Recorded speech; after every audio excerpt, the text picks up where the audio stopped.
By leveraging its presidency, India is fostering collaborative solutions that not only benefit its own population but contribute to the broader global well being, reinforcing its spirit the world is one family.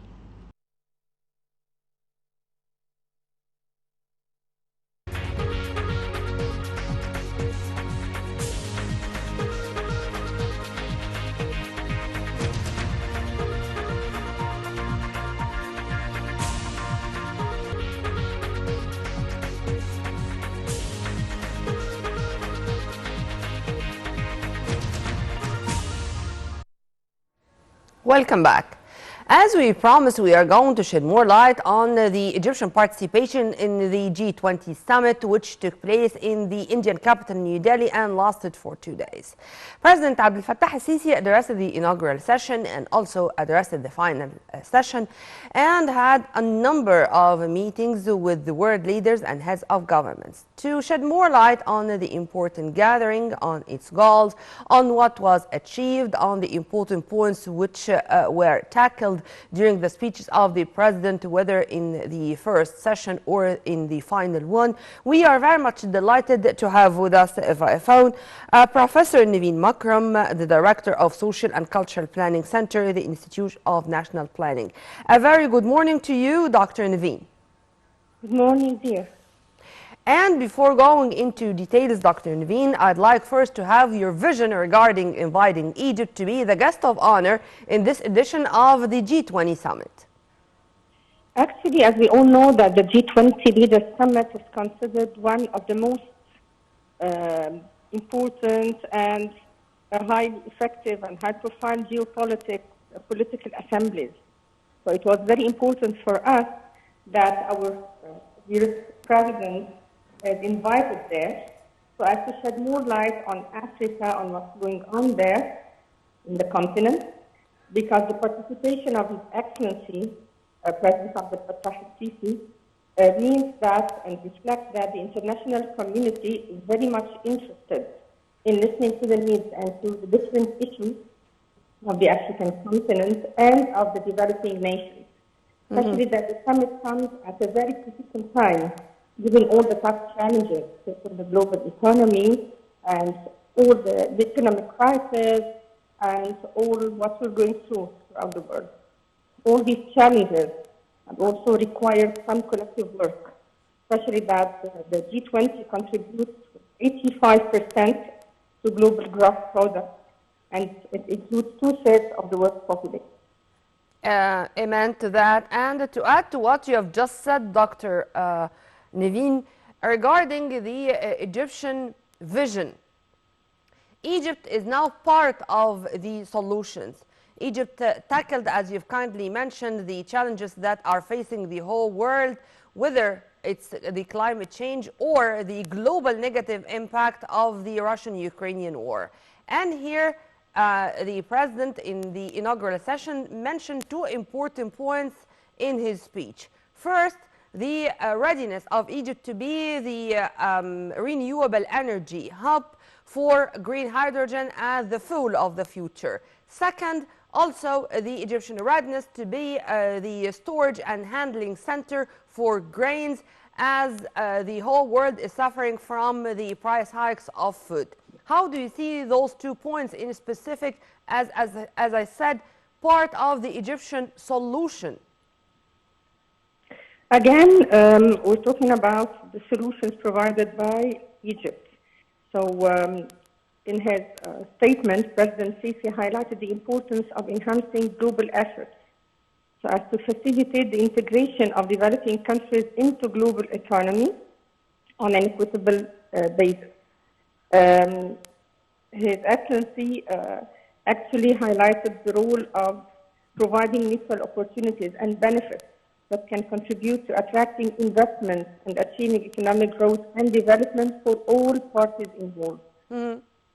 So I guess that was the main focus of his statement and of his speech in this very important summit, highlighting the necessity to provide effective support to developing countries, highlighting the importance of achieving sustainable development goals amid the negative repercussions of the consecutive global crisis.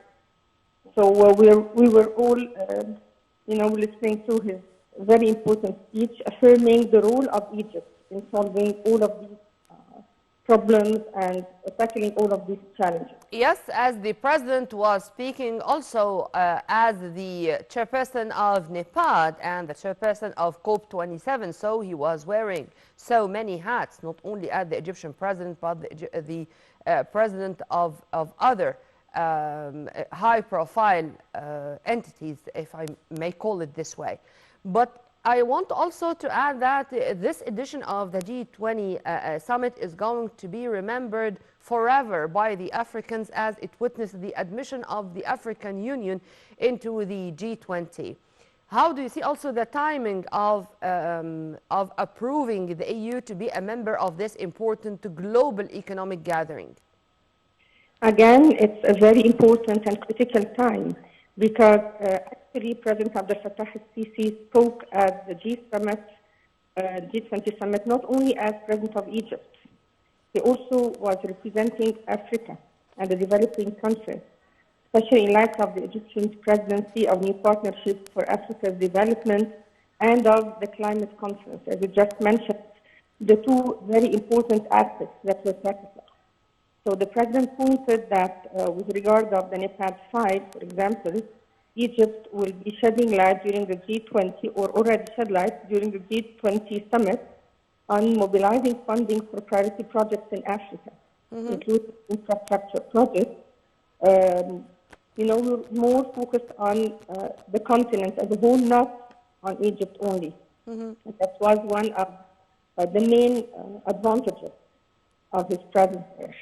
He also focused on ways to provide financing for clean energy projects, as you just mentioned, such as green hydrogen. He also discussed and shed light on ways to reform the global financial system. He focused on the various issues of concern for developing countries in general, Africa in particular. So we were all very proud that he was represented the whole continent, not only our country. And on another level, the head of a state was keen to hold many meetings whether with his world counterparts or with heads of international institutions, particularly the EU. The head of a state was keen to meet with Ursula von der Leyen, the EU Commissioner, and Charles Michel, the President of the European Council, discussing ways of boosting relations between Egypt and the EU, and considering both sides are considering each other as a strategic partner, if I can call it this way. How do you see the importance of these meetings, and if they are sending messages to the whole world with the Egyptian relationship with such international entities? Actually, His Excellency, the President, was very keen to have bilateral meetings with most of the very eminent leaders of the countries. We're not only talking about EU, we're talking about American President, French President, Turkish President as well. So by holding these very important bilateral meetings, they were discussing the international cooperation. They were discussing new investment opportunities. They also agreed on ways to strengthen the cooperation in regional issues. So we're talking about mutual respect, we're talking about mutual cooperation, we're talking about benefits, new opportunities, investment, new ways to tackle the current challenges in the continent. But in a different way, a more, let's say, integrated way, and taking into consideration the importance of the digital tools, because that was one of the objectives in this very important summit.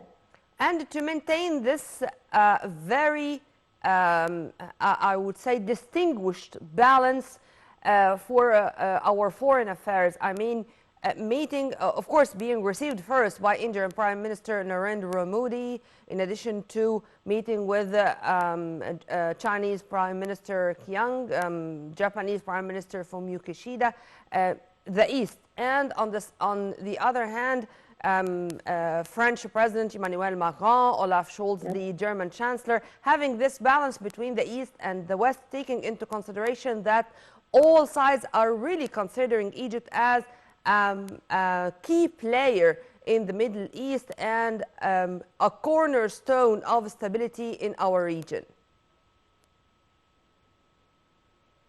Hello? Hello? Oh, yes.